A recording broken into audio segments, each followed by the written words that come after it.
Welcome to NASCAR Inside the Race. I'm your host, Steve Letarte, and we're here with a special edition on some breaking news in the world of NASCAR. Release from both Daniel Suarez and Trackhouse and owner Justin Marks have stated that Daniel Suarez and Trackhouse have mutually agreed to part ways after the 2025 season. Once again, finish this season is what the announcement said, but he will no longer be the driver for Trackhouse in 2026.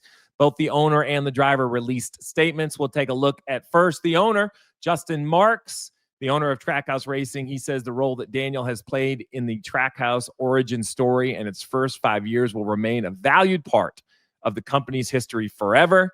He goes on to say that they are proud of his wins, his success, the growth of his brand, and his emergence as a valuable athlete in America's greatest motorsport. But most of all, Justin says that he's proud of him as a friend. I'm truly excited to see what awaits what the next chapter of his amazing career. Daniel Suarez as well put out a statement. Suarez said that he's had some of his best years in the Cup Series at Trackhouse. They've won races together, and he has gained some incredible friends. He goes on to say that he wishes Trackhouse nothing but the best. This 99 team will always be special to him, and as always, Daniel says the best is ahead. So for the breaking news, and to break down the breaking news, I'm going to bring in my buddy from TNT Sports and the Bleacher Report and here at NASCAR as well, Mamba Smith. Mamba, where do we start? I don't think shocked is accurate. I feel like we all heard some rumblings, or at least I had. Your thoughts on the news and the timing? I mean, I think regardless if you heard it this year or last year, Steve, right? You look at the situation. He was on a one-year deal. So we kind of assumed, and this wasn't the first one-year deal for him there. This is like the second one, I think. So like you kind of assumed they were bridging the gap. And unless Daniel and that team really clicked, maybe like a multi-win season, talking like 3 wins, a deep run in the playoffs, that this was probably going to be it. And I think, ultimately it's good timing for everybody. They had a really good effort in Mexico. Everything looked great. Trackhouse is a global brand.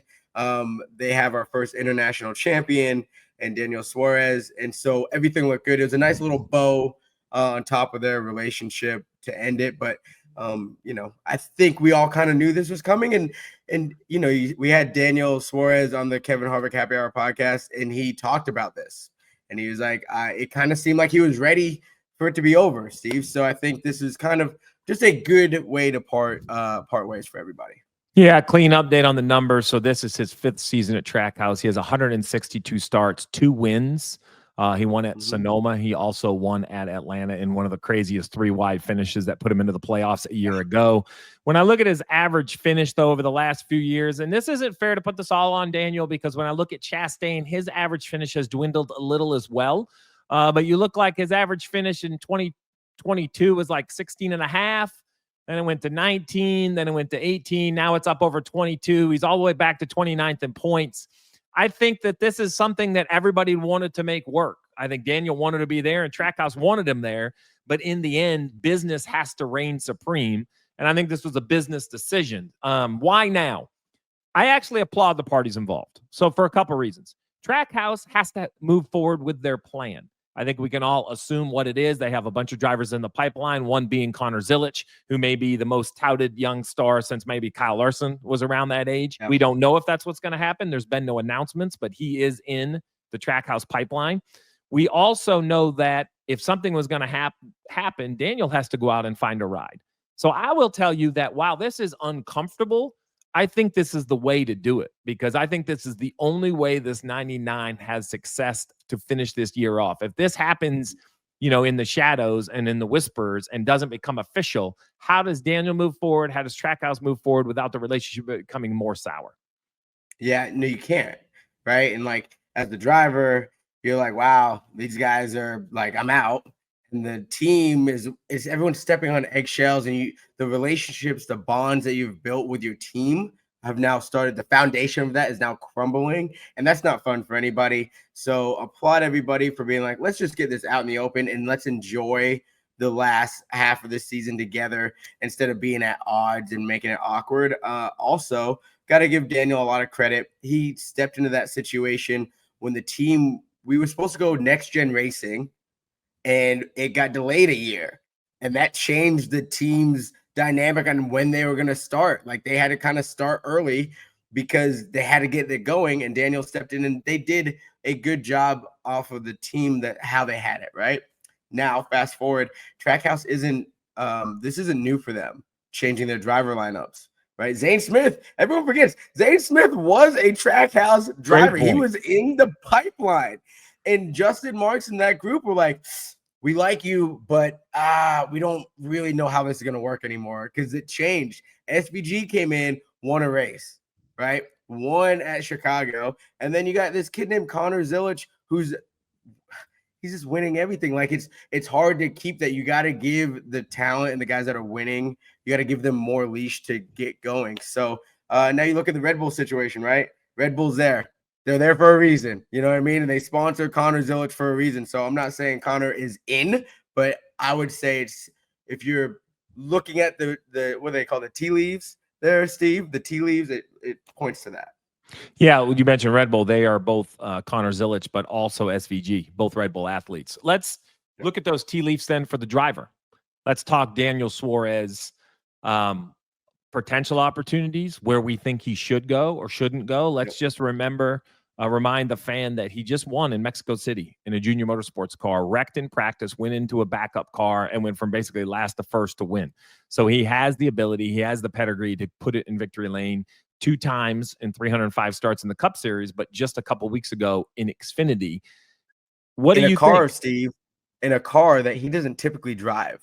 Fair. So, right? So it's not like the old day where the Cup car drove just like the Xfinity car. Like the shifting pattern is way different. The car feel is different. So I think now you put that at a different scale than what we used to. Where do I think he's going to land? It's really kind of tough to say looking at the landscape. We know that there's some teams that are out there trying to get a third charter. Legacy being one. He's already been with Toyota Camp before. Is that a spot? He has a ton of sponsorship. Like he has more sponsorship now after the Mexico race than ever. JGR. What is does Denny look at? Maybe I'll just go and run for my own team now. Does that open up the way the charter system is? I'm really not sure exactly where he can land at a top tier team.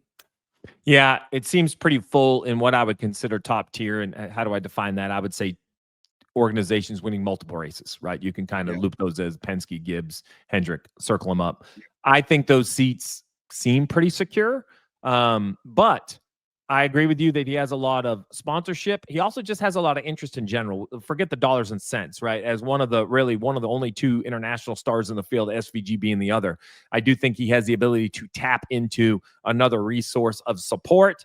Whether it ends up in the Cup Series or the Xfinity Series, I don't know. But either way, the breaking news is that Daniel Suarez is out at Trackhouse after this season. Just to remind everybody, he's driven a couple years at Gibbs, one at Stewart-Haas. He did a little work at Gaunt Brothers in the middle, then went to Trackhouse for 5 seasons. So, this is his 9th full-time season for Daniel Suarez, 305 starts, and he will be making a change at the end of the year. Mamba, I wish we had more answers. We got a lot to analyze, but not a lot of decisions. I can't wait to hear from Daniel himself. He did put out that quote, but I can't wait to hear from him this weekend and hear what he has to say. And I guess my last question to you is this the start of the avalanche of silly season? Are you expecting a lot of change? I'll be honest.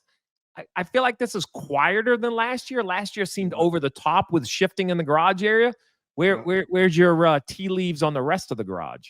I think last year was different, right? Because we knew a team was going away and Stewart-Haas, and we knew their charters were getting dispersed, and we had Martin Truex leaving, and there's a lot of things moving. There isn't nearly as much moving, but he does have a lot of sponsorship behind him. And I wouldn't listen. I know everyone wants to be on Sundays. That's our show. But there is nothing wrong with racing in the Xfinity Series and going and winning and reminding everybody, like he just won, and reminding everybody that you are that guy, right? You already have one Xfinity Series championship. Why not go get another one? There's nothing wrong with that. I'm cool with that. So don't forget, DJ Puncher, he's looking into ownership and he was a part of that Spire ownership when it first You're came right. on. So he knows how to get it done and how to build organizations. Is that a potential landing spot to refresh for everybody? Could be. Yeah, look no further than say John Hunter Nemechek as a driver. He went down from the Cup Series, refreshed, reinvigorated, came back up, and now he's running better than ever at Legacy Motor Club. Mamba, appreciate the time. This has been a NASCAR Inside the Race. As always, guys, subscribe. We do NASCAR Inside the Race live each and every week right after the race. It's available on YouTube as well as on demand anywhere you get your podcasts. Appreciate you tuning in.